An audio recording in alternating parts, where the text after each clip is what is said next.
नमस्कार, मी doctor Neha Meher, headache migraine specialist. आज आपल्यासाठी घेऊन आलेला विषय थोडासा सेन्सिटिव्ह आणि खूप इम्पॉर्टंट आहे, प्रेग्नन्सी अँड मायग्रेन. जनरली प्रेग्नन्सीमध्ये आपल्याला ऑलरेडी खूप हॅपीनेस तर असतोच definitely, because it's a sweet period. त्याबरोबर that female is suffering from small things like morning sickness होत असतो, जेवण जात नसतं, ॲपेटाईट लॉस होतो, एक्सेट्रा एक्सेट्रा. स्लीप डिस्टर्बन्स पण होत असतो.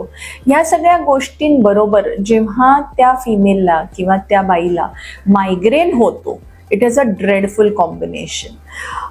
मायग्रेन जनरली काय असतो हे आजपर्यंत आपण बघितलं आहे की जसं की डोकं दुखतं, उलटी मळमळ होते, लाईटचा उजेडाचा त्रास होतो, 72 आवर्सपर्यंत हा हेडेक चालू असतो. पण ह्या सगळ्याला आपण जेव्हा एखादी पेन किलर घेतो किंवा मायग्रेन स्पेसिफिक मेडिसिन घेतो तर हा अटॅक आपण अबॉर्ट करू शकतो. बट अनफॉर्च्युनेटली प्रेग्नन्सीमध्ये असे मेडिसिन्स